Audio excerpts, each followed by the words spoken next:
अगर आप भी हर दिन हस्त मैथुन करते हैं, अगर आप भी हस्त मैथुन रूपी मकड़ी के जाल में हर दिन धीरे धीरे फंसते जा रहे हैं, तो मेरे भाई आज के इस वीडियो को पूरा अंत तक जरूर देखना।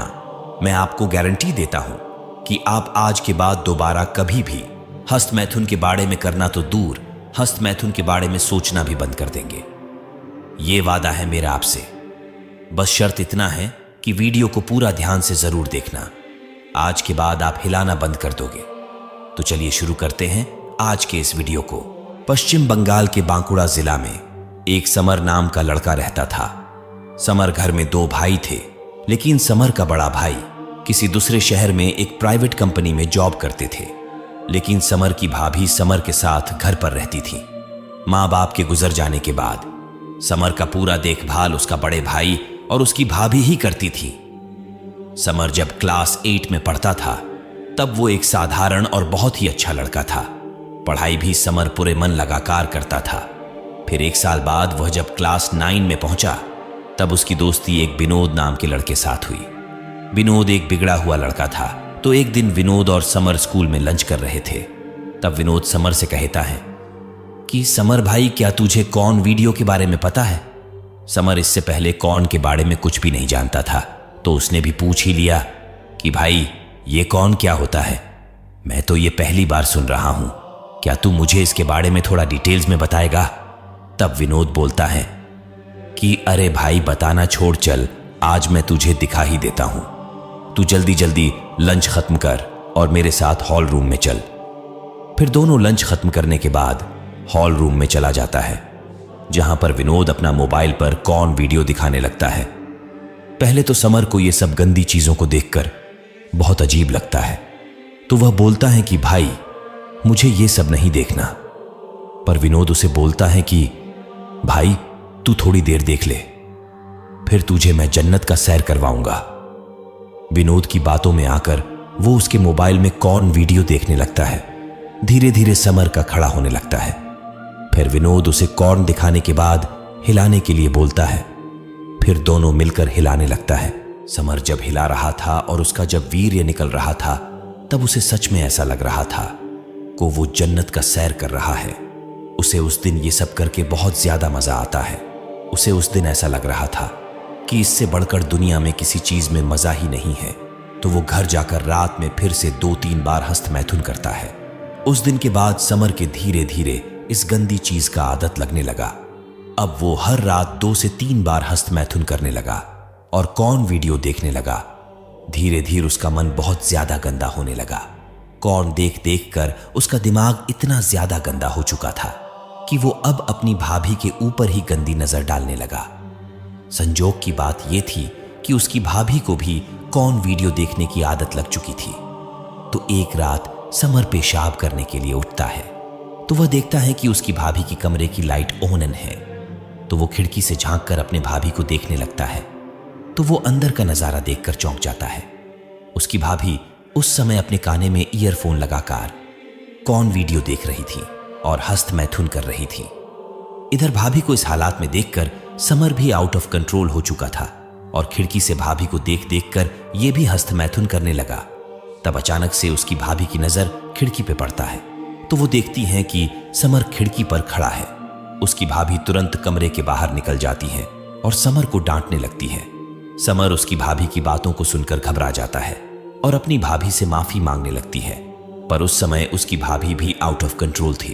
तो वो समर को अपने साथ अपने कमरे में ले जाती है और अपनी हाथों से समर का हिलाने लगती है। समर भी अपनी भाभी का पूरा साथ देने लगता है और दोनों मिलकर एक दूसरे के साथ संबंध बनाने लगता है। उस रात दोनों मिलकर कई बार संबंध बनाता है। फिर अगली सुबह समर स्कूल चला जाता है, पर स्कूल में उसका मन पढ़ाई में नहीं लगता है। उसके दिमाग में सिर्फ उसकी भाभी की ही बात घूमने लगता है। तब वह स्कूल छुट्टी होने का इंतजार करने लगता है और जैसे ही स्कूल छुट्टी होता है, तो वह जल्दी से घर पहुंचता है। उस समय उसकी भाभी किचन में कुछ बना रही थी। तो समर पीछे से जाकर अपने भाभी को पकड़ लेता है और अपनी भाभी का पीछे हाथों से सहलाने लगता है। फिर दोनों मिलकर उस दिन किचन में ही करने लगता है। ऐसा अब रोज होने लगता है। कभी किचन तो कभी बेडरूम तो कभी वॉशरूम। ऐसा लगभग 1 साल तक चलता है। फिर एक दिन उसका भैया घर लौट कर आ जाता है और अब वह गांव में ही कुछ बिजनेस करने के लिए सोचता है और गांव में एक मोबाइल शॉप खोल लेता है। इधर समर हर रात अपनी भाभी के बारे में सोच सोच कर तो कभी कौन वीडियो देखकर हस्तमैथुन करता रहता है। दोस्तों, इस हस्तमैथुन की बुरी आदत के कारण उसका सब कुछ बर्बाद होने लगता है। पढ़ाई तो पूरी तरह से चौपट हो ही गया था, लेकिन उसका शरीर भी अंदर से पूरी तरह से खोखला हो चुका था। उसके शरीर की सारी शक्ति खत्म हो चुकी थी। आंखों के चारों ओर काला ग्रहण लग चुका था। गाल अंदर धंस चुका था। गालों में बड़े बड़े पिंपल्स निकल चुका था। हर वक्त कमर में दर्द करता था। कुछ भी खाता था तो पेट में गैस बन जाता था। सीने में जलन भी होने लगता था। अपने से बड़ों के सामने मुंह उठाकर बात भी नहीं कर पाता था। उसके मन में हर वक्त अब एक ही बात घूमता था कि शायद वो कोई बहुत बड़ा पाप कर चुका है। इसलिए उसे कभी कभी आत्महत्या का भी ख्याल आने लगता था। वो पूरी तरह से डिप्रेशन का शिकार हो चुका था। हर वक्त घर में ही पड़ा रहता था। उसे समझ नहीं आता है कि उसके साथ ये सब हो क्यों रहा है। समर इस बात से बिल्कुल अनजान था। उसकी इस हालात का एकमात्र कारण हस्तमैथुन ही है। फिर समर एक दिन किसी को बिन बताए अपना घर छोड़कर चला जाता है और घूमते घूमते नेपाल के एक बौद्ध आश्रम में पहुंचता है। वहां पहुंचकर वह संन्यास लेने का मन बना लेता है, पर उसने जो पहले गलत काम किया था उसके कारण उसका मन हर वक्त अशांत रहता था। तो एक दिन वह आश्रम के बगीचे में बैठकर रो रहा था और अपने आप को बहुत ज्यादा कोस रहा था कि मुझसे ऐसा किया गलत हो गया है, जिससे आज मेरी ऐसी हालात हो गई है। तब उस आश्रम के गुरुजी उसके पास जाते हैं और उससे उसका रोने का कारण पूछते हैं। तब समर गुरुजी से कहता है कि गुरुजी, मुझे खुद कुछ भी समझ नहीं आ रहा है कि मेरे हालात की असली वजह क्या है। तब गुरुजी कहते हैं कि देखो पुत्र, मनुष्य का दुख का कारण वह मनुष्य स्वयं ही होता है। मुझे लगता है कि तुमने भी भूतकाल में कुछ ना कुछ गलती किए ही होंगे, जिसका फल आज तुम्हें मिल रहा है। एक बात ध्यान से सुन लो, मनुष्य का कर्म एक दिन जरूर लौट कर आता है। अगर कोई मनुष्य अच्छा कर्म करता है तो एक न एक दिन उसके पास अच्छा कर्म ही लौट कर आता है, और अगर कोई बुरा कर्म करे तो उसके पास बुरा कर्म जरूर लौट कर आता है। यही नियति का एकमात्र सत्य है।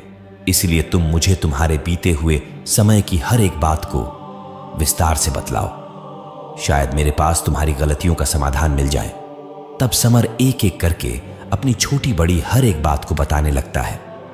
वह गुरु समर के हर एक बात को बड़े ध्यान से सुनने लगता है, और जब समर अपनी सारी बातों को समाप्त करता है तब वह गुरु कहते हैं कि पुत्र, तुमने तो गलती की है, जिसकी सजा तुम्हें यह प्रकृति स्वयं ही दे रही है, और इसका जिम्मेदार भी तुम खुद ही हो। मैं तुम्हारा खोया हुआ वक्त, जिसको तुमने गंदे कामों में बर्बाद किया है, उसे तो मैं लौटा नहीं सकूंगा, लेकिन मैं जो तुम्हें बताऊंगा, अगर तुम उसको सुनकर उस पर पूरी तरह से अमल करते हो तो तुम्हारा भविष्य जरूर अच्छा हो जाएगा। क्या तुम मेरी बातों को अमल में लाने के लिए तैयार हो? समर बिना किसी हिचकिचाहट के गुरुजी के बातों पर हामी भर देते हैं। तब गुरुजी कहते हैं कि हमारा धर्म ग्रंथ कहता है कि वीर्य का असली अर्थ ही धैर्य है। इसलिए जो भी मनुष्य अपने जन्म से लेकर 25 वर्षों तक अपने मूल्यवान वीर्य को अपनी शरीर में धारण करता है, अपनी वीर्य की रक्षा करता है, तो वह मनुष्य इस मृत्यु लोक में भी देवतुल्य बन जाता है।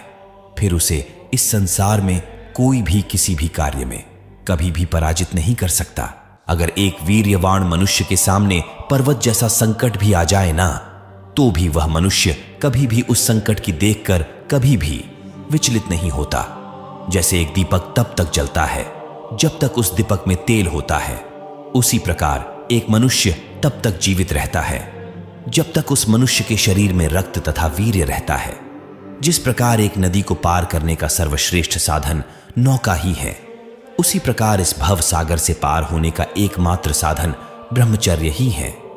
इसलिए हे पुत्र, प्रत्येक मनुष्य का सबसे पहला धर्म यही है कि वह अपने जीवन का एक भाग समय में ब्रह्मचर्य का पालन जरूर करे। इसी में उसका भलाई है।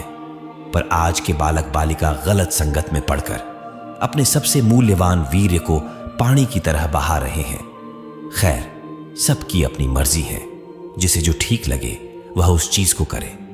मेरा काम समझाने का था, उसे मैंने पूरी शिद्दत से समझाया। आगे तुम्हारी मर्जी की तुम क्या करोगे। तब समर को सारा खेल समझ आ जाता है कि उसके इस दुख का असली कारण क्या है, और फिर वह उस गुरुजी के चरणों में गिरकर सौगंध लेता है।